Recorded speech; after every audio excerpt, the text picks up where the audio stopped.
Hello and welcome to the History of Video Gaming. My name is Ben and I am joined by the one and only Wes. How you doing, Wes? What's up? I'm doing great. How you doing? I'm doing all right. You know, it's been a busy week, but a fun week, and I've got some games to report, Wes. Oh man. Well, do you want to start off with that then? Yeah, let's do it. Yeah, I actually took some time off to play some games this weekend because I just needed it. Yeah. And so I had this itching to play RimWorld again. For those of you who don't know, it's kind of like I don't know. I think of them like God games because you're kind of like controlling a group of people's lives, and you can kind of order them around and tell them to do stuff. But I guess it's more of like a survival simulation kind of game. Yeah, but like colony kind of game too, I guess. Yeah, you've got like a small group of NPCs that their like spaceship gets shot down or whatever, and now they have to live on this alien world. And basically you're just building a base, gathering resources, going through the tech tree to eventually leave the planet, and that's when you win the game. It's cool because there's like sanity you have to follow. There's tons of different jobs and things to do on your base, and over time your characters can permanently die, and you can also gain new characters. So you kind of got this rotating cast of people you're keeping track of.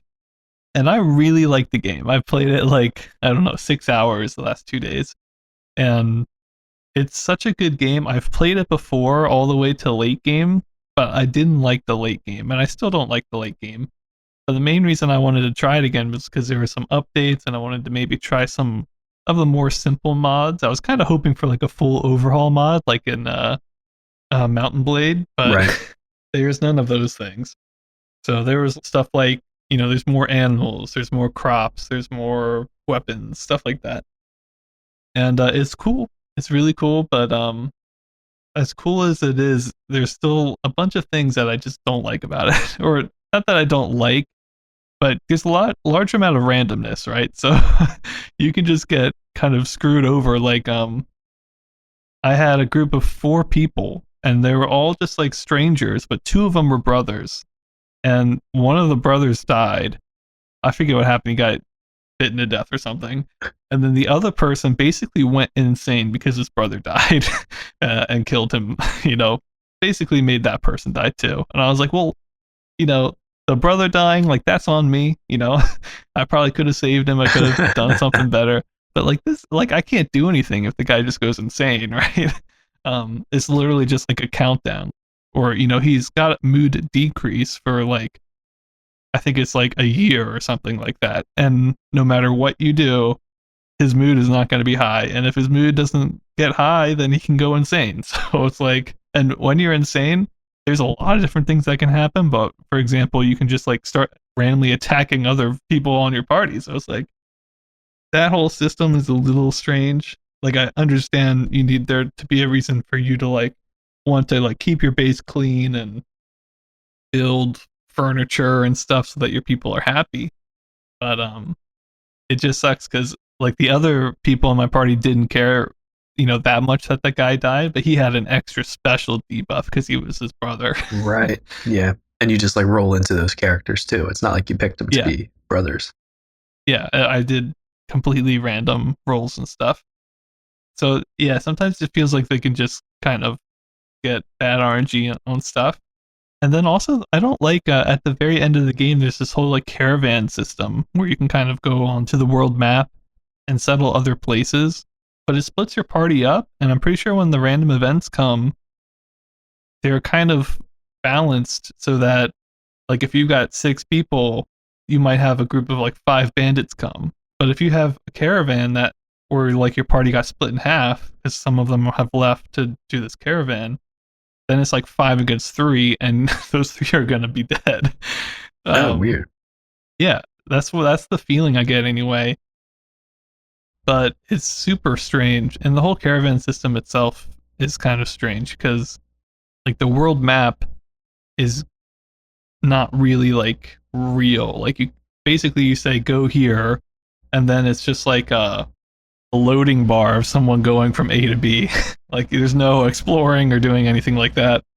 And once you're there, you can form a base and then explore like a little area there. But again, the further away you are from your base, maybe that'd be cool because there's different resources and stuff. But that means like if one of your bases is in trouble, they're on their own. So the whole system seems very strange. Yeah, it seems a little weird that when I originally read about it, I haven't played it or watched anybody play that part of the gameplay yet. It seemed to me though like the caravan was just kind of like to piece out and make it to your way to get off the planet. But yeah, I feel like it'd be super confusing if that system doesn't work great and you're also managing multiple bases. It's super strange because like the little area that you start out in, it can just like run out of resources, right? Like you can mine out all the places. I think there's some like deep hole drills and stuff you can eventually like tech tree up to, but you can just like run out of materials. It's happened to me before. And then you have to kind of caravan to go someplace else to get materials there. But like I did that in this most recent game, and my characters could only carry like 10 materials back and forth per trip. So I had to make like 4 or 5 trips to get all the stuff I mined to my original base. So it's just super weird, but I don't want to be too hard on it. I do love the game. I think the game's awesome. And honestly, I kind of want to try to make my own. Yeah. Ooh, it's okay. 2D. I mean, right? Like 2D pixel graphics. Like I could do that, right? Yeah, yeah. I feel like one of the coolest games of all time would basically be like this game, except instead of like starting at like the space age already, I'd want to do it where it's like through time, like Civ style. So that way, when you get a mace, it means something, and when you get that pistol, it's different from when you get the shotgun or whatever. Whereas in this game, you know, you get basically like gun machining is like a tech tree item, and then you get like all the guns unlocked essentially. So it doesn't quite mean as much, and like the melee weapons are just not as good as having assault rifles. So right, yeah. Hey man, so that'd be interesting. I would love that. Yeah, that's like a perfect game for me. I have to start poking around with that or see if anything's been done. But that sounds pretty cool. Yeah, every now and then I kind of look around for something like that. I've not really found it. So not in that exact form. Yeah, I don't think I've seen anything like that either. I think one of my biggest inspirations for it is actually a really old game called Goddess. I don't know if you've ever heard of this game. It was an early access game by Peter Molyneux. Okay. Yeah. I forget what else he made, but he's like a pretty famous guy. I think he made like the original like God game or whatever. That one was like back in like the 90s or something, and this was like his real version, and I backed it and everything. And then it was one of those projects that like it never made it to like alpha v2 even. Oh no. And the company just like went under or something. But it was this idea basically. And even like the early versions of the game, like the alpha one, it wasn't that bad. It was just like the ancient age to the bronze age, and that was it or something. But right, nothing past that. It was still a cool game. I mean, there's got to be other people missing that, you know? If you crank that out there, there's a market for it. I know. Because the late game for RimWorld just isn't the best for me. But that being said, I'm still enjoying it, and I still want to get in there and build my base up. So I think I'm probably doing a little better this time than I did last time. Just because I kind of have anticipated some of those issues ahead of time. Right. But yeah, it's fun. Nice. Yeah, that's awesome. That's one I definitely want to check out. I buy so many games, but for whatever reason, RimWorld is the one that my brain decided to be greedy about. Like, it's only $30, right? And it never goes on sale, which is fine. But for some reason, because it never goes on sale, I like never buy it. Gotcha. But I know I would also spend tons of time playing it, and I have enough games, so that's I'll save that one. It's cool. I mean, it does have Steam Workshop support, and it actually it has an expansion pack, which I didn't realize. But it's like $20, so I was like, maybe later. Yeah. But what have you been playing, Wes? Yeah, so I'm excited to tell you about what I've been playing recently. A new game that I've been following just went into open beta on Tuesday. It's called Magic Legends. Oh, I can't wait about this because I just saw that you sent it to me. I didn't even realize that you. Yeah. Yeah, so I sent it to you right after, and it's in the Magic the Gathering universe, but it's not a card game strictly, really. It's more of an action RPG style, sort of like Diablo 2, or well, the Diablo series and Path of Exile. Mhm. But since it's based off of Magic, it also takes deck building and cards and throws it in there in a way that's actually pretty sweet. Okay. Yeah, the main layer of the game is basically like MOBA style controls. Like you kind of mouse click to get your way around the map, and you have I think left click is just your melee attack, but then you have a Q, W, E, and R ability. So very MOBA style, although you could rebind those. And that's per the class that you have, which there's 5 classes right now, all based off of the 5 mana types of Magic. There's a black, white, green, blue, and red class. But those don't affect the decks that you can build, which are additional spells that you can cast in addition to what your class has. So I started out as a green character, the Beast Caller, and you start out through the tutorial with a deck that's all green cards. And the way Mhm. that the deck building works is super weird. You have basically 12 cards to pull from, and at any given time, you have 4 of them available that are basically drawn in your hand. And those act as spells that you can cast. But they do cost mana, which you accumulate over time whenever you're in combat. And then there's also, like a typical card game, sort of like card draw mechanics that whenever you use a spell, that slot in your hand will remain empty for like 3 seconds or 5 seconds, something like that. So card draw spells will like speed up that cooldown so you draw instantly and have another spell available right away. Hmm. So it's this really weird mix of like spell casting based on this deck that you build. And it's done pretty well, but the game itself, when it went into open beta, was like really rough. And apparently like hundreds of thousands of people played it. I just went on the servers again today and it was like so quiet. So I'm Uh-oh. hoping people don't totally drop it, but it did have a few issues. The first one is that they have the 5 main classes, which are available free to everybody. But right when the game released in open beta, there was a $10 booster pack you could buy that had a small chance to unlock another class that was only behind a paywall Oh no.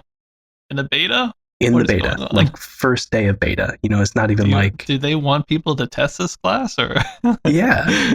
And I don't know if people had tested that class in alpha or like what's going on, but still, like, you think you'd give it like a week or two at least before you're like, and here's all the microtransactions, like, so people were rightly angry about that. So they moved it to the last unlock in the free battle pass as a guaranteed unlock. So of course you'd have to grind forever in the free battle pass, but at least it's guaranteed somewhere, because I don't think it was guaranteed like anywhere at first. It was like a 5% Right. chance in a $10 pack of cards. So that was a little bit rough. The character pathing is also for some reason just not good. Like they have all these cool twisty turns in the maps, but say I click on the other side of a rock, your guy will just run into the rock. I'm like, Oh no. I mean, I don't know how to program a game, so I can't be too harsh, but that seems like a very basic pathing that you need characters to be able to have in an ARPG. Like, Yeah, um, even my games did that. I've made games that have done that. right. Yeah. So it's like, I don't know, maybe it's the engine that they're making it in. Either way, that was super weird. And the other thing is that they got feedback in alpha, apparently, that the tutorial was too short and didn't tell people enough about how to play. And so now there's basically this extended tutorial sequence where you slowly unlock the 12 base cards for your class's like main deck. It took me about 3 hours to play through.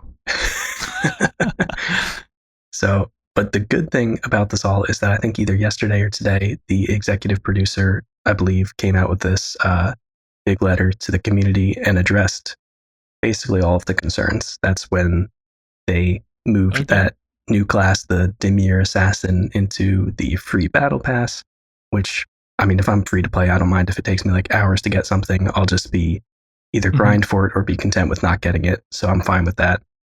They did mention some pathing stuff and FPS issues that people were having, but the whole branding around it's just a little bit weird. I was watching someone stream and they were like, why are they calling this an open beta when it's basically early access? Like those two kind of mean different things. And it feels a lot more like, play this and pay money to support us as we develop it if it's early access than when you're like open beta. Like, I think people were expecting a lot more of a finished product. It's supposed to be releasing like at the end of this year, I think. We'll see. They might end up changing a lot since it goes into open beta. But either way, I mean, there's plenty of bad about it, but they're slowly improving it. I'm hopeful that enough people keep their interest in it, that there's enough reason for the company to be like, yeah, let's keep developing this game. Because the concept is really cool. It's just like not everything else is put together there yet to make it a fun game yet. So there's fun bits to it. So I'm still playing it every now and then, but it needs some work. Gotcha. Okay. Yeah, I'm definitely interested. Is it by like the Magic people, or is it like a third party? It's a third party. It's Cryptic Studios, which I think makes the sound familiar. An MMO that I haven't played. They have their own launcher called the Arc launcher, and it's oh yes, Evermore or something like that, or I forget. Gotcha. But yeah, I've played that at some point, like years and years and years ago. Yeah, it's been around for a long time. Okay. And I think there's another studio helping them out with it. So they're probably getting info right from the Magic people, because a lot of the spells you cast are actually Magic cards that are in the card game, just adapted for use in this game. So that's really cool. But yeah, I don't know. I'm hopeful, but it is a little rough right now. Yeah, I've always wanted to play Magic, but it's like one of the only card games that's not free to play. Yeah. Super weird. Yeah, that's true. But hey, you can at least get into the universe with this and some very light deck building. Yeah, very cool. All right, should we move to the special topic? Yeah, let's do it. Okay, we've got kind of a funny one here for you guys today. I don't know, I thought it was amusing. And that's because I was looking at maybe, kind of doing a history episode based on some early companies in the history of video gaming.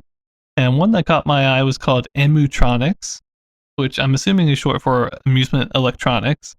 And I was just kind of like going through our database and our sheets and stuff, just making sure I got all the games, hit Control F, search for Amu-T to get them all. And then I started finding all these games in 77. And I was like, why are these games here? Like, this company wasn't around that long. And it took me a second. And then I was like, oh, wait a minute. These are all games by a different company called Amutech, not Amutronics. I was like, whoa, why are these two names so similar? I don't know. I just thought it was kind of funny. And so I was like, you know what? Let's do both of them. We're going to do the history of Amutronics and the history of Amutech. We don't have like too much actual behind the scenes history on these companies. They were only around for a year each, and only each produced 2 to 3 games. So yeah, really nothing. But I just thought that their names were funny, and I thought, we could go through some of their games, because some of them are actually okay. So and I did find a little bit of information, so maybe it'll make sense for me to jump in kind of real quick first. It's just brief bit of background, but Amutronics was incorporated in 72 by a guy named Fred Pliner, who had tons of experience in the jukebox industry, apparently. So makes sense, companies in 72 already have a history in electronics, amusement electronics being most likely the name for Amutronics. And so they're trying to get in on that Pong craze. And Amutech, as Ben mentioned, I couldn't find really any info on them at all, other than what we already mentioned. So let's cover some of the games that they came out with. Yeah, so let's start with Amutronics. They're the earlier one. All their games came out in 1973, which was like that first wave of big Pong clones. They came out with 3 games: TV Ping Pong, which was just a clone of Pong, TV Hockey, and TV Hockey 4, which was clones of Pong doubles for 2 or 4 people. And then there was also a third game I saw called TV Hustler. Apparently, Ralph Baer, the inventor of the Magnavox Odyssey, says that game exists in his book, but I found no other evidence of it. So we didn't cover it in the timeline, and I still am not sure we should be even talking about it, but figured since we're talking about animatronics, we're never going to talk about these guys again. Might as well mention it. So, not too much there. They only made those games. TV Hustler was probably another Pong game. Right. So basically just Pong and Pong doubles. And they never made another game again. So my guess is that, they probably tried to jump on this craze, but Animatronics is a small company. We can't find much. I couldn't find much even about their jukebox business. So I'm guessing they just were outproduced and other competitors just made these consoles at cheaper prices because at the end of the day they all played Pong. So, and there's a lot of companies that jumped onto this wave, including the big ones, Atari, Sega, but even like Allied Leisure, Chicago Coin. I mean, these are all big companies compared to Animatronics. So I'm not surprised that they didn't last long. But then the other one, Amu Tech, they came out later. All these games that they made came out in '77. And these are the only games they ever made as well. So this is kind of a strange time to hop in on the arcade scene. Right. Because it's well after Pong. And weirdly enough, some of their games were kind of based off of popular titles at the time. But not like breakout clones, not like, I don't know. I just feel like some of their games are kind of strange. So the first one here was called The Great White Buffalo Hunt, which is a very memorable name, and the cabinet is super memorable as well. Got a big white buffalo charging on it, and it was basically just a light gun game. I'm assuming it's similar to the Hunt the Bear game from Atari's Triple Hunt. So I'm assuming it's similar to that. I'm not totally sure. So that was their first one that they made. Then they came out with Minesweeper and Minesweeper 4-player, which were blockade type games, except the theming behind it was that you're a boat laying down mines behind you, which we've actually already seen in Embargo, which Wes actually reviewed. But unlike Embargo, which you could travel diagonally and it had some weird stuff, this one was just a more traditional blockade style game. And finally, they came out with Space Ace, which was a clone of Space War by Cinematronics. Also, probably just a clone of like the original Space War, because I'm not sure if they did vector graphics or not. For all of these games, we only had flyers. But those were the only 3 games that they made, and it's kind of a very strange collection. One light gun game, which I have to imagine the technology behind trying to make a light gun game work did not really help them in making the next one, which was a blockade game. Right, yeah. And then if Space Ace was a clone of the Cinematronics version of Space War, then it would have been vector graphics, which is a completely different thing in and of itself as well. So maybe they were just a little too ambitious trying to get into the arcade game with these big ideas. I don't know, but it's an interesting company. It's a very interesting set of little games from them. Yeah, I think. And the Space Ace cabinet too had this real weird thing going on where it had like this giant plastic thing coming out of the front of the screen that the players like, I think, stuck their heads in and looked down at the screen through this big like plastic tube almost.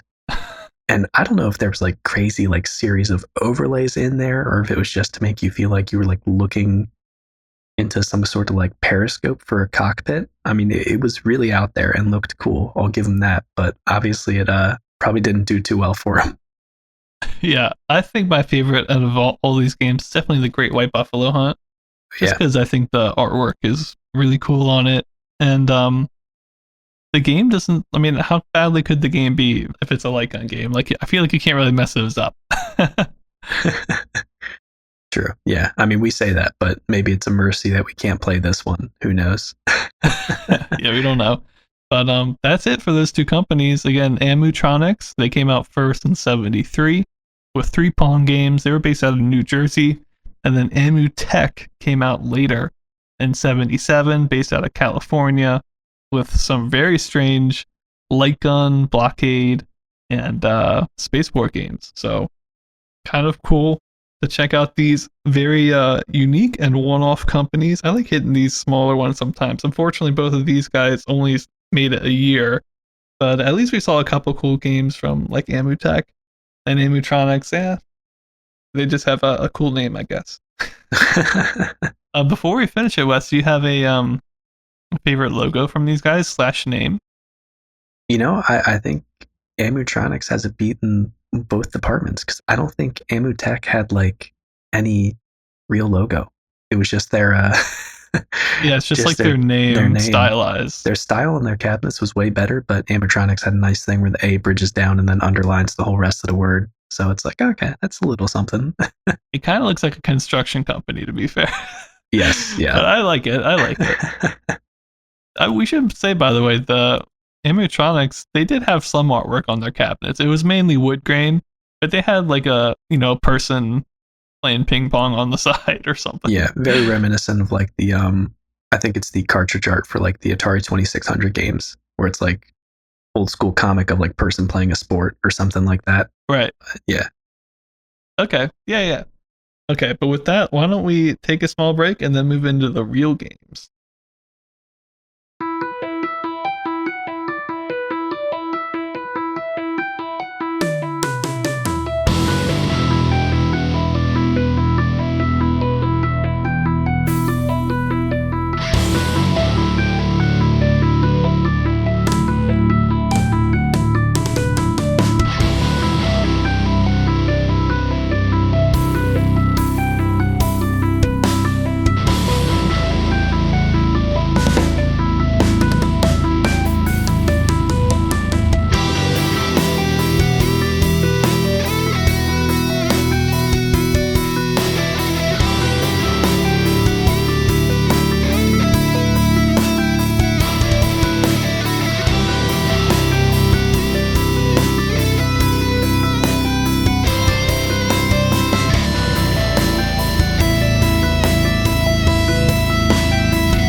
Hello, everybody. Welcome back from that brief musical break. Let's get straight into our timeline for today. I'm going to start off with an honorable mention, a game called Banpa by Nichibutsu. Probably how do you say that? I don't know. Mm-hmm. Came out in September of 78. And this, we don't know too much other than that it was probably a circus or clowns clone. Yep. And then after that, we've got Computer Othello by Nintendo. Came out sometime in 78. And this is actually probably Nintendo's one of their largest releases of the year, because it's an actual arcade game with like graphics and not just a light gun game or something. But it was just a very simple adaptation of Othello. We've already reviewed Othello previously, so I didn't think we should cover it. So for those of you out there, it also goes by the name Reversi, so you probably know it. But yeah, it's just very simple, black and white kind of graphics and Pong sounds. And then next we have Computer R2 and R3 by Universal, which was either a clone of Nintendo's Computer Othello or just a different version of it, but we don't have too much info on it. Mm-hmm. And then we're going to move into the Cursor Magazine number 3, which came out in September of 78. And Cursor Magazine, man, we've been on top of their releases. We cover both of the first 2 releases, and they just make a lot of games for the Commodore PET. So for today, we've got one called Dots, which was a virtual version of the game of Dots, which is actually one of my favorite games. I did review it on the podcast previously, where you just basically make boxes using this big grid of dots. But I played it a lot as a kid, and it's actually pretty cool. I saw some screenshots of what this game looked like, but honestly, I've seen better versions in the basic code. So it's not one that really uses the graphics capabilities that the Commodore PET could maybe provide. So just an honorable mention there. And then we've got one called Quicks in the same magazine.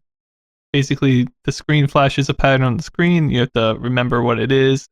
Basically, like Simon Says. Basically, it has like a group of 9 numbers, and then some of them will flash on and off. So you just got to remember the numbers. But it can also play sounds, and you have to memorize the patterns based off the sounds too. So that part is okay, I guess. But that's it for Cursor Magazine number 3.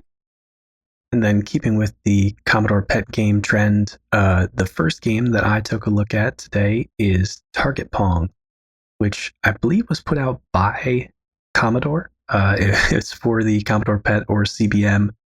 We're pretty dang sure that it came out in '78 because that's when all of the advertisements for this game were. But we have seen a couple claims that this came out in 1980.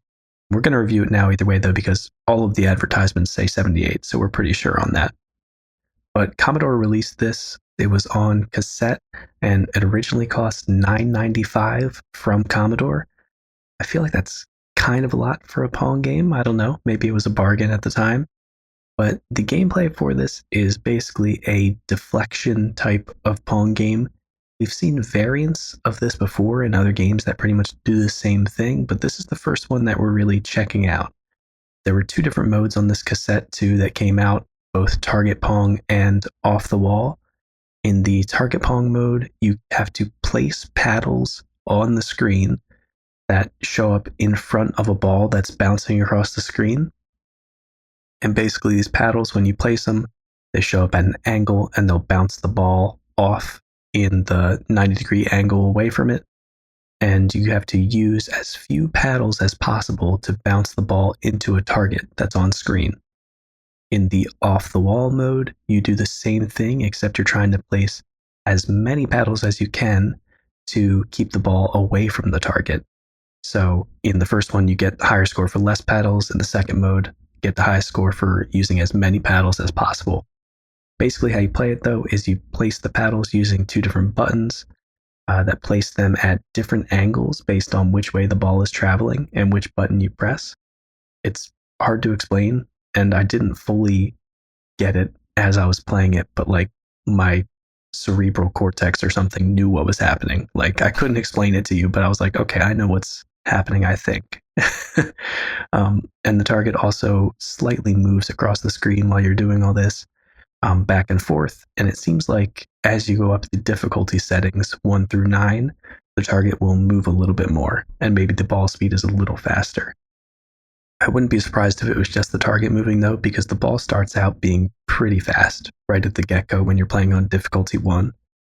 It could also be played with up to 9 players, but this was just like a turn-taking mode, and each player could have their own difficulty setting for when it was their turn.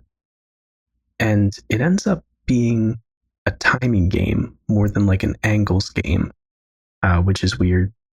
Timing is the big element of it just because the paddle spawns right next to the ball. So it's kind of like Snake, where you're making these hairpin turns to sort of get around part of yourself. If you know you're on the same horizontal line as the target, you have to hit the button right then to bounce it straight into the target. But after you figure that timing out, you can get it down pretty easy. I was able to do it with 3 paddles total, I think. Nice. Which I think is good. It put me like 500 points above the average, but I have no idea what the points mean. And I was also on difficulty 1, so I have no idea. But yeah, it's this pretty interesting concept. It's weird. It's not really Pong, other than the fact that it's balls and paddles. But yeah, it's really interesting. So let me get into my ratings for it. For graphics, I did give it a 1 out of 10, just because there's not too much visually going on. It is the Commodore PET that we're talking about. The target is an unfilled circle, the ball is a filled circle, and it just has the typical black and green Commodore PET colors. The paddles are really only like 1 pixel thick and show up as diagonal lines, so there's not too much going on there, but they do look okay. And that being said, probably because the visuals are so simple, it really does run very smoothly. The same as Zap, which is surprising me.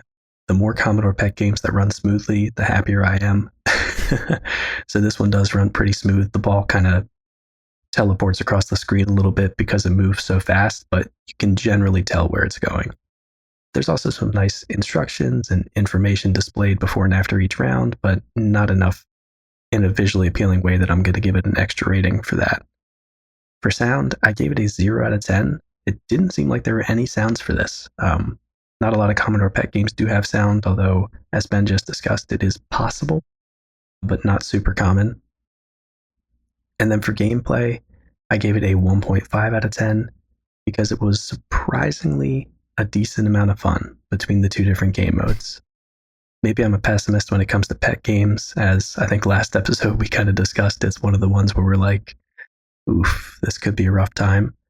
But Target Pong is just simple, and once you get the timing and the controls down, it's pretty easy to get into. And it ends up being really fun just watching all the ricochets and bounces happen as you're playing through it and as you're placing the paddles. Even though it can be kind of simple, there's a lot of difficulty settings, and the first time I played it was absolute chaos. It was only after I sort of got the general vibe that it became easy. So I think there's a good bit of variation there. And then Off the Wall switches it up totally. The way that it scores the maximum amount of paddles that you use is you set a time limit before you start the game, either 1 to 9 minutes. And it's a lot harder to not hit the target than I thought it would be, just because about like 45 seconds into the game, you have paddles all over the screen. And if you accidentally place one, it could put it on this whole different like roller coaster ride of bouncing between paddles that you don't know where it's going to end up. And if you place the paddles too close to each other, it's hard to stop by placing another paddle in between to deflect it. So that was kind of fun, but I don't really like it as much as the traditional Target Pong gameplay because it just feels like you're mashing the paddle button to get it to bounce all over the place until it gets near the target and you're like, oh shoot, I got to avoid and place tactically. So then for relevance, I gave it a 4 out of 10. The type of game that this is an interesting spin on the Pong formula, and I do feel like it definitely kind of switches up the core gameplay of Pong. But as far as Target Pong being relevant on its own, I think all it's really got going for it is that it's bringing this type of gameplay to the Commodore PET. I doubt this was really like the standout version of this type of game or anything like that. So then overall, that left me with a 1 out of 10 for Target Pong, including the off-the-wall game mode in there too. It's a really simple game, it's got no frills, but it is a decently fun type of gameplay. Bouncing between all the paddles is cool, and I like that when you're in the off-the-wall game mode, it basically lets you place paddles all over the place and it gets super visually busy with all this bouncing going around. Still, there's not like anything else added to it that really keeps the gameplay interesting.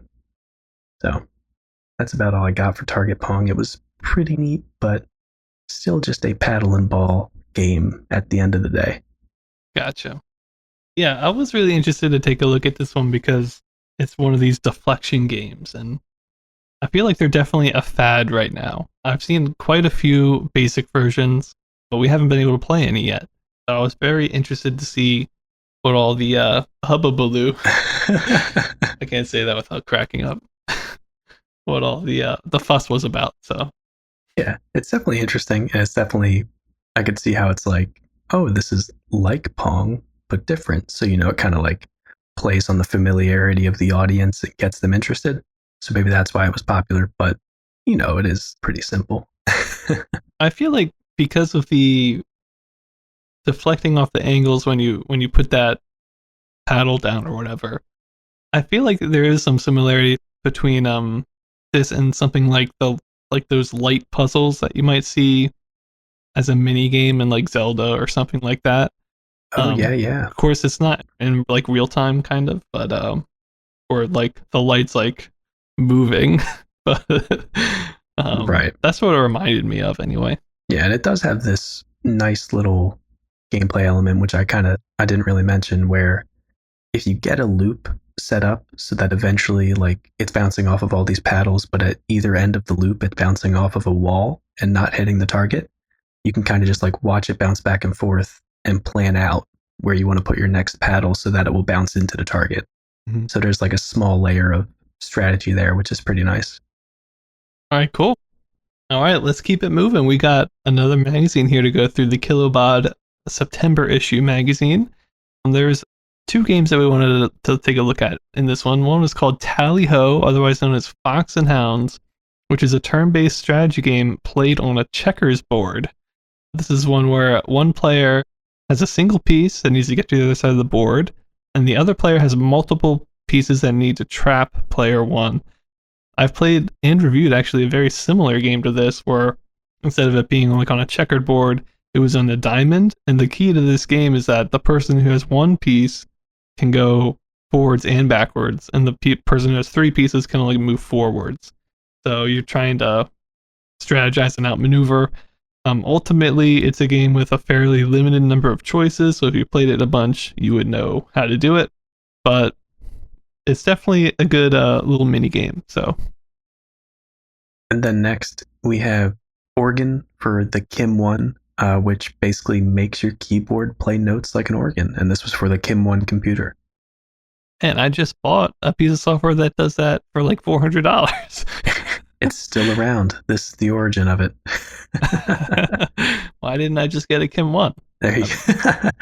Watch, that's probably rare enough that it's like 600, if not more, by now. Yeah, I don't know. Well, let's move on. We got some more honorable mentions here for you guys. This is a bunch of games by Ohio Scientific and for the Ohio Scientific computer. And for those of you who don't know, we did do a special topic on Ohio Scientific. They make a lot of first-party games and have their own first-party magazine, which is kind of interesting. But most of these games have been lost to time. I haven't really seen any videos or like images of them, and not even really of the computer itself too much. So this was more of like a product that didn't really last, but there's still some kind of cool and interesting games in here.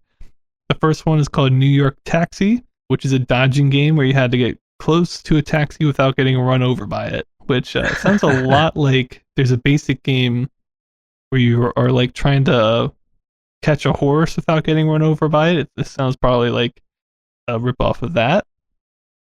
The next one here is called Stellar Pursuit, which is a game where you chase an invader and try to shoot it with missiles and lasers, which does sound pretty cool. Does sound nice, as does Night of the Living Volkswagens, which is a speed race-ish kind of game. You and the opposing cars could also shoot at each other during it. Cool. That name is so crazy. I wish we could have played that one. Yeah.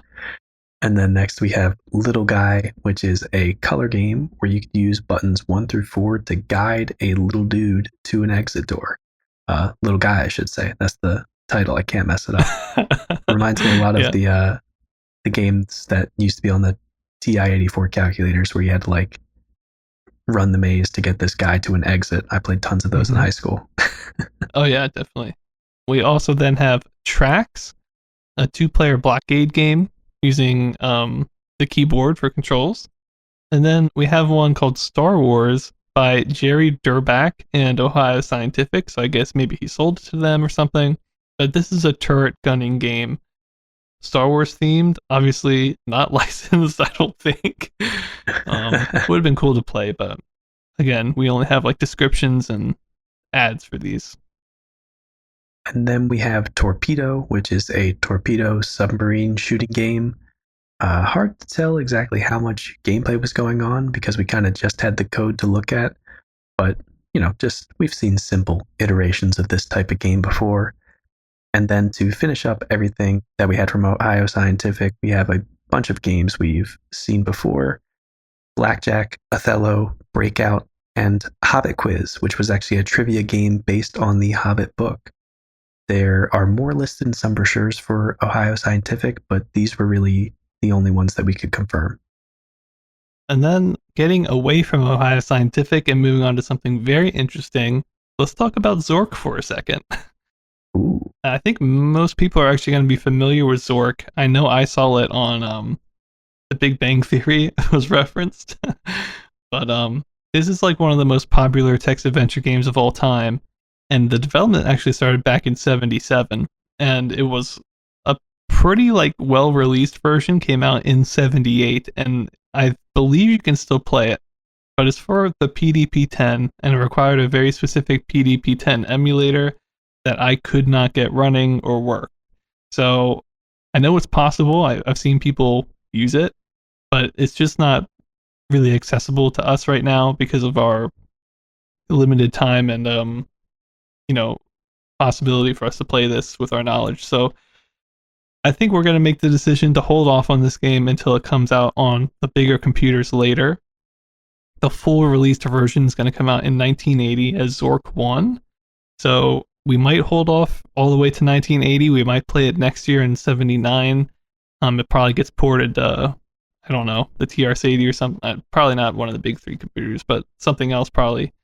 I just definitely want to make you guys aware that Zork is out and it is around, and we are going to be covering it, but we're just not going to cover it right now because I think it's just going to be kind of a letdown if we play it before like the official version comes out anyway. So Right. we're gonna hold off on it for now, and we'll check back in with it next year. And then to start to round out our honorable mentions, we have a couple Chromemco color games for the Chromemco Dazzler. The first of which is Ambush, which seems like some sort of convoy shooting game, but we don't know too much more than that. And then the last one here is Dazzle Chess, which is most likely a version of Micro Chess by P. Jennings. And I believe these are the last Chromemco color games that are going to come out. I don't think there's any for computers in 79, so I think this is it. But again, I'll check, and if not, we'll let you know next year. And then finally, last honorable mention of the day, it's 6800 chess for the Motorola 6800. This is another chess program. We don't have too much info, but I do believe it was sold and also played at some of the chess tournaments. So a more important, significant one than just the generic chess program. But, you know, we can't play it, and even if we could, I don't know if I want to play chess. The one I do want to play, though, is this next one. It's the namesake of the episode. It's the Game of Dungeons. Some of you might know it by its other name called D&D. I did rate this game like 2 years ago. Wes. I don't know if you remember. Yeah, I do. At least vaguely. I did rate this game before. It was an earlier version. This is like the final version. It's actually by a couple different developers that I think continued the legacy of the last version. So this is version 8, which came out in 1978 by Flint and Dirk Pellet. And you can play this live on the Cyber One website, which is where we played it, or I played it. And yeah, it's just kind of interesting to go back to one of these. We haven't played a Plato RPG in such a long time.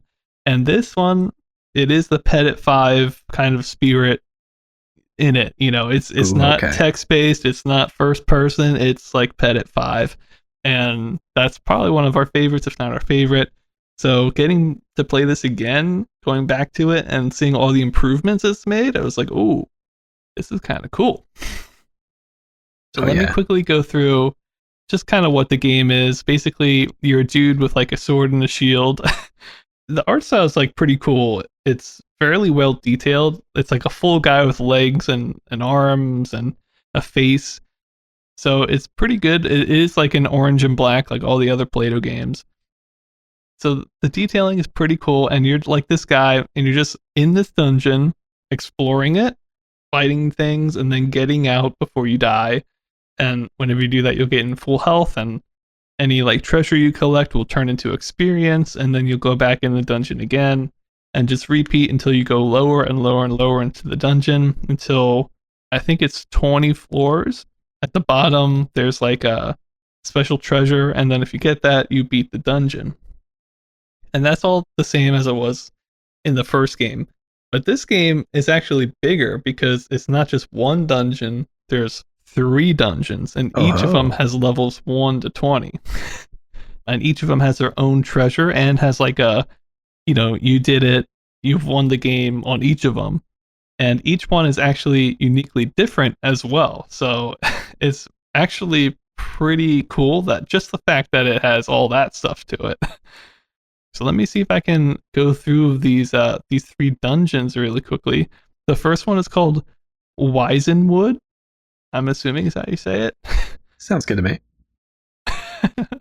So the Wisenwood dungeon, at the bottom of it holds the Fountain of Youth, I guess.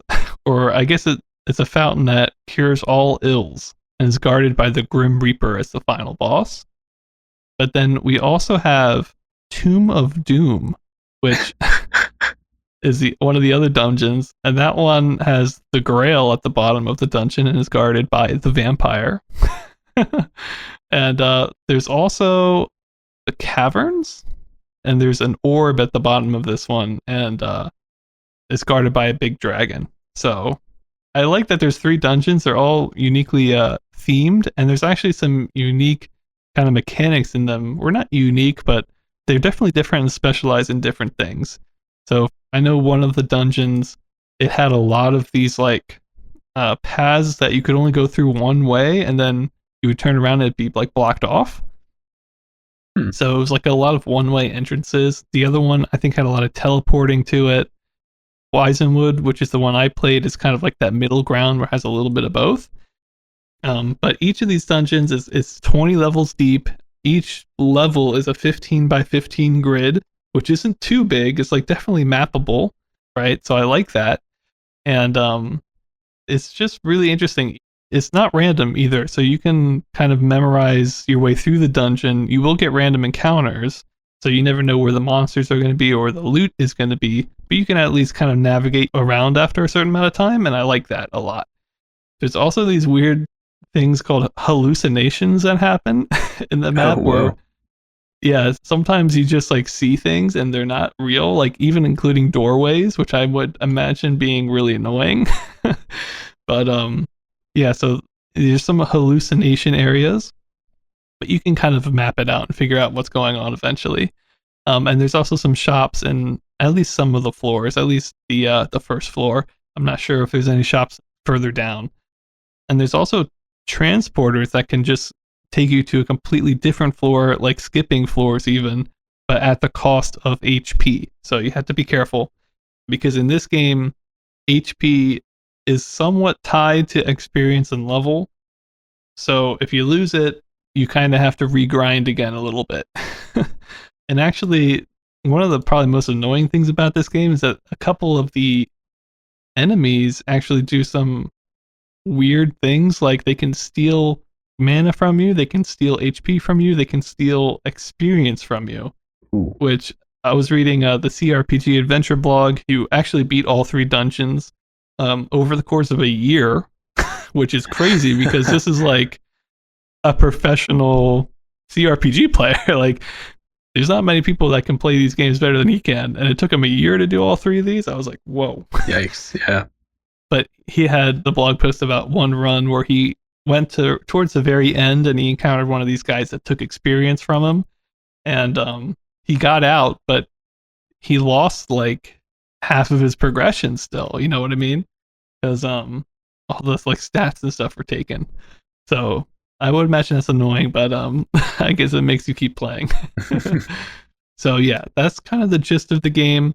A couple of the things that are new that have been added: more enemies, obviously the 3 dungeons. You also have a race now. So before I think you were only human, but now there's elves, there's dwarves, maybe orc. I think there's one more. I forget if it's an orc or not. But you don't get to pick them, but they're randomly generated when you generate your character. You can keep rolling that dice, so I'm sure you could get what you want. I think that's it, other than just more, spells, more armor types, and just a more polished experience, which I definitely feel like this is. In general, my experience playing it runs super smooth. The combat is still that really old combat where it's like, do you want to fight this thing? And if you say yes, it'll just instantly take you to the outcome of the battle. So it'll be like, you lost, you're dead. Right. And it's permadeath. Or you won, or you chased it away, or whatever. So I don't really like that so much, because if you make the wrong decision, it's just game over. So you have to really be careful. I know, like, the CRPG adventure blogger spent a lot of time just kind of grinding in the lower level dungeons before going deeper. So I can only imagine when you're on floor like 18 and you make the wrong decision. It's like, oh my gosh, how much time was just wasted. You can get some items where it's like a revive. So I know that exists. I'm sure there's some other things. Eventually the CRPG adventure blogger found out that there's a potion that makes you like invisible, but at the cost of like you can't pick up any treasure. But for mapping out the lower levels, it was just a complete game changer for him because he could just not really go into combat with anything and just take his time mapping everything out, which is cool. So I believe the whole potion shop itself was added in this version of the game. And interestingly enough, in this version of the game, you can actually get a minion to follow along and do fighting with you. Ooh, which nice. is really cool. I don't think maybe one of the other RPGs had something similar to that, but I don't think there's ever been like a sprite of any kind of minion on the screen at the same time No, as I don't like a think so. character. So that's really interesting. A couple of the different monster types, just so you guys know, you've got mind flayers, you've got specters, you've got grim reapers, warriors, phantoms, dragons, vampires, wizards, a balrog, a demon. So kind of very hellish themed, which I'm definitely a fan of. So overall, I don't know, it just feels like a very polished experience. Like this is like just very well rounded. The tutorial for the game or like the help pages, it's got to be like 40 pages, which is crazy. But that's what you get with a really in-depth, complicated game like this. You know, I tried playing it, but I just kept dying over and over again. I don't think I'd be able to go any sort of far at all without looking into how the spells work. And there's got to be 20 or 30 spells.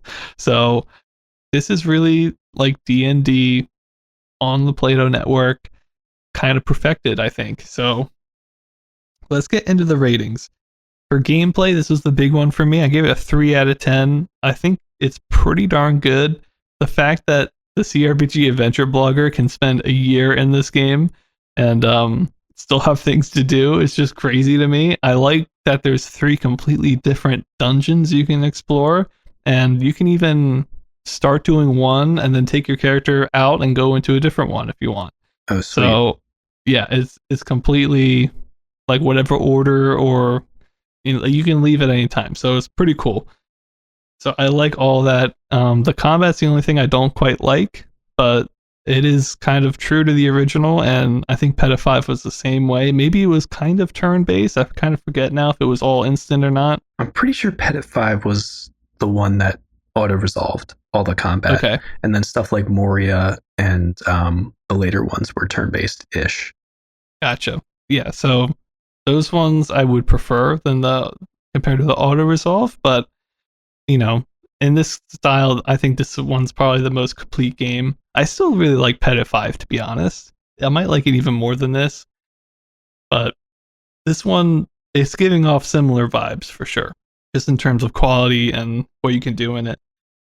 For sound, unfortunately, there's no sound. I don't think there's any sound in any of the Plato games, so 0 out of 10 there. And for graphics, I just gave it a 2 out of 10. It's still a lot of text, and while the sprites of all the characters are really cool, and I do really like them, you're still missing a lot of information on the screen that you really want, like combat stats or number of spells you can do, or just some of the helpful information that's in this guide that's outside of the game would be nice, just like on the UI. And part of like the map too, you can only kind of see like the space around your character and in your direction, maybe 2 spaces away, but that still means the majority of the screen is kind of blank when you're playing. So I don't know, I feel like that's getting kind of old now. So I just gave graphics 2 out of 10. It's very good sprites in terms of their resolution and art style. I really like them, but there's just not a whole lot here that's that new or interesting, because we've seen even the first game had some of these sprites in them. So, and that leaves me with relevance for my last score, and I gave a 7.5 out of for relevance on this one. I think it's pretty relevant. It seems like one of the games that's most popular on Cyber 1, and I feel like there was probably a time at like the University of Illinois where this was like the version everyone played, because it's like the most complete, the most feature rich. For a long time that title was Peta 5. I'm not sure if it is anymore. So this one's definitely important. Probably was played by a lot of people, and people are still playing it today. The leaderboard is full of names. So um, I think that's a Cyber One feature though, not a the original feature. But so yeah, I think it's kind of relevant and important there.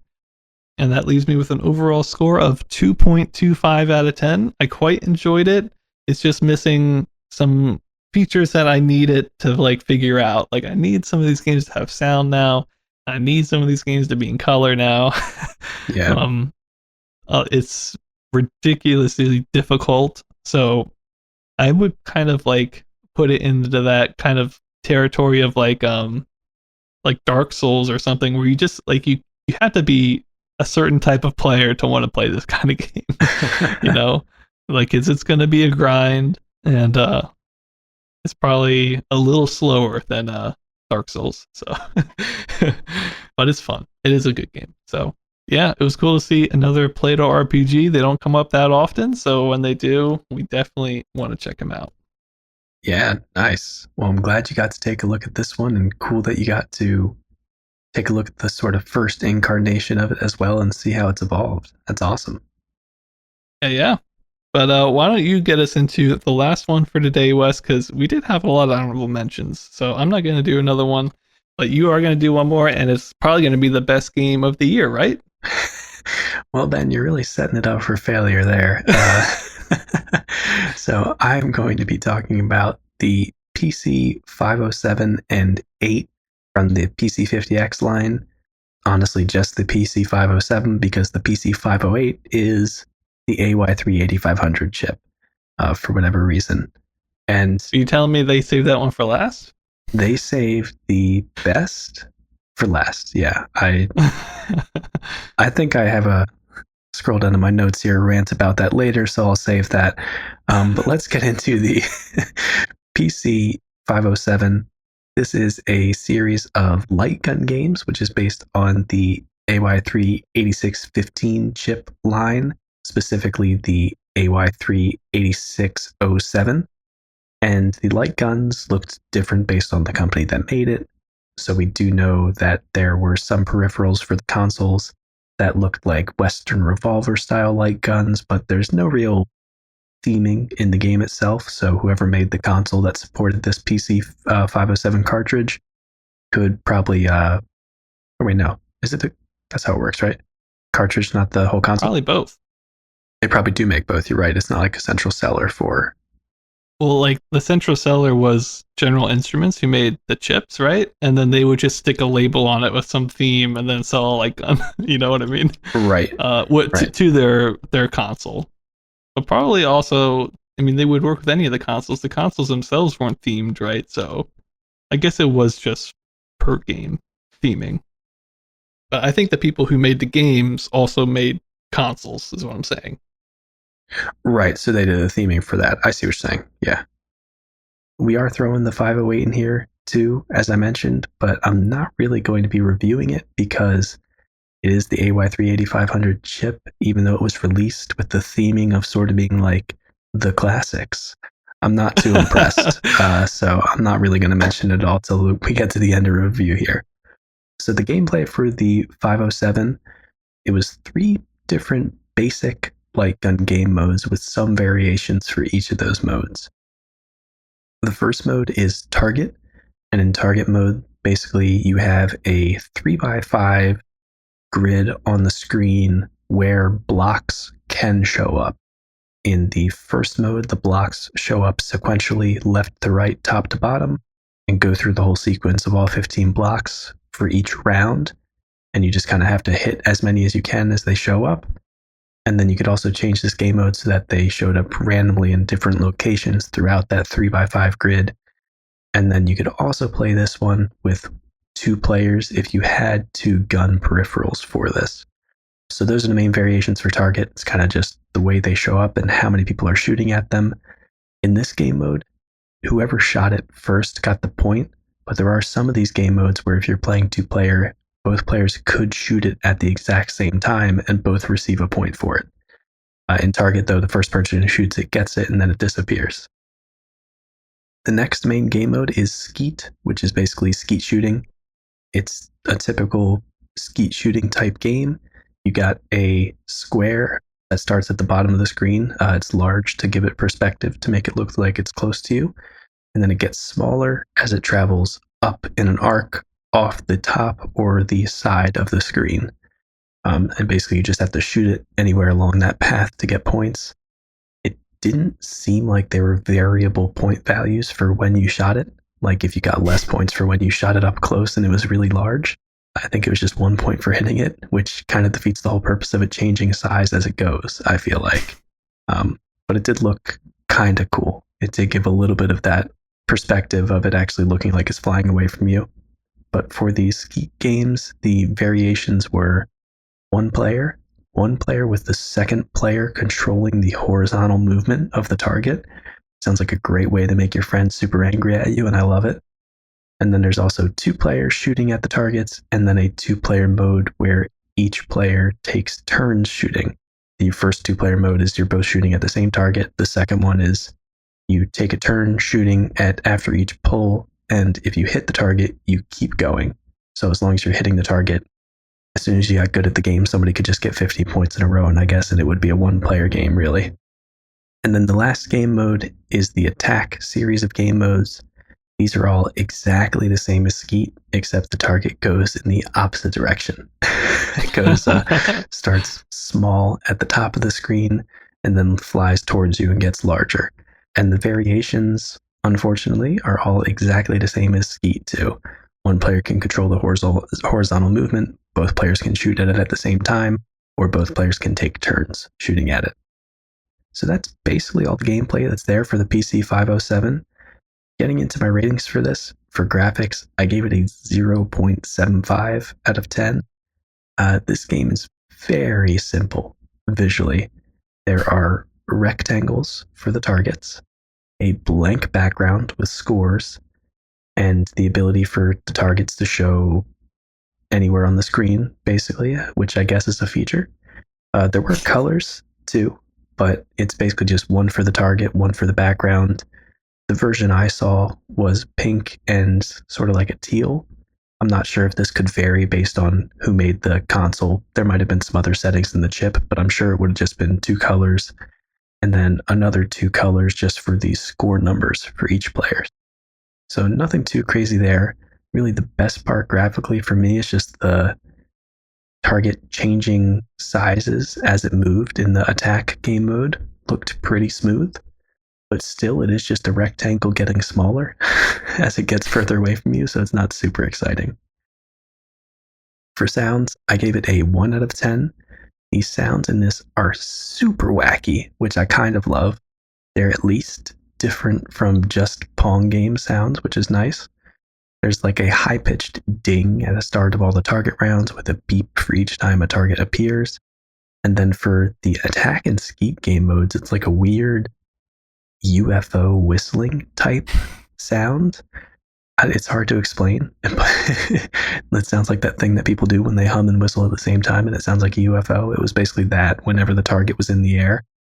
And even though I'm glad to hear some different weird sounds, it just felt very out of place and like fake futuristic sounding and just really weird for a shooting gallery game. Maybe if somebody happened to sell this with like a fake little toy laser gun, I would buy it a little bit more, but somehow I doubt a lot of people did that.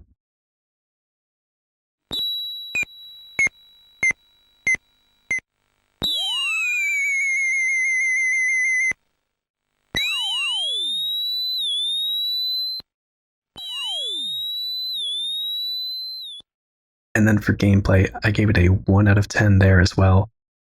These game modes aren't anything that special, but they do look like they could be at least a decent amount of fun with a second player. But the thing is with that, you had to have another gun peripheral, and knowing the way that people market these types of consoles, I wouldn't be surprised if some people locked that function entirely and just sold a single peripheral, or if some companies sold it with the second peripheral sold separately, or maybe it came with everything that you needed, but it was a very expensive console. So, not too sure about that. Seems a little bit weird, but I do think that gameplay could be pretty fun with 2 players shooting at the same target. But even with the variations it has, it feels like you would run out of stuff to do on it pretty fast. and you're just shooting squares at the end of the day, so it doesn't feel like it would be too much fun to play. So for relevance, I gave it a 4 out of 10. Being the last two in the PC50X line, it feels like the PC50X line just kind of went quietly into the night and disappeared a little bit, you know? The 508 seems like a weird choice, even though we don't know exactly when it came out for the last of the line. I don't know. It just seems like they're like, all right, we couldn't do any better, so here we are back at the 8500. But the light gun games at least do have some interesting variants that we haven't seen exactly done, but we have seen a lot of this type of gameplay done before, so nothing too groundbreaking there. So overall, that left me with a 1 out of 10 for the PC 507 and 508. The 507 is an alright game back. The light gun shooting games look like they could be pretty fun, and at least there's a decent number of variations on how you play them. But the most fun ones to me are the 2-player modes, and yeah, I just don't know how expensive it would have been to get a PC 507 console with both peripherals. So I don't know. It's weird to see the PC50X line go, but I can't say that I'm too sad to watch them leave. You know, it's yeah. Maybe before we let the PC50X go, we'll do a quick little summary of all the chips on it. Yeah, because we reviewed them over the course of basically 2 years. So going through them quick, it started with the PC501, which was known as like the sports cartridge. It was the 8610, so it was like 10 basically Pong games, and then we had the stunt cycle games. We had the tank battle games. We had the racing games, which to be fair were my worst game of the year last year. Then it was submarine, and then Super Wipeout, which was the clean sweep stuff that I reviewed not too long ago, and then Shooting Gallery and Fundamental, which I know Fundamental is last. I feel like Shooting Gallery was kind of last, and then a couple of the companies just wanted to sell one more, and then they made that. The website Pong Story lists it as very rare for the Fundamental, so I'm assuming that wasn't like one of the more mass-produced ones. Right, and that kind of makes sense. Yeah, but yeah, it's been a 2-year journey, and it's finally time to let them go. And I feel like this is kind of us almost being like, Gen 1 consoles, it's time to go, because we're not seeing very many of them anymore. So, and I think with that, Wes, that'll do it for us today. Yeah, I think we're just about done. As always, make sure to check our Twitter. We post updates there about when our episodes are going up and useful information that you guys need. Check out the website. We've just added some new information on all the history of Sega that we covered recently. So always check in on that. We're always trying to add some new stuff for you guys there. And if you have any questions, make sure to send us an email. Yep, I hope you guys enjoyed today's episode. Again, quickly, we covered Target Pong, which is a pretty cool Commodore PET game based off of the Deflection series, which we've talked so much about. Then I did the Game of Dungeons version 8, which, again, go check out our website because you can go see pictures of version 6 that I reviewed earlier already up on the website. And Wes did the final PC50X chips. And I think with that, we'll see you guys next time. See y'all next time.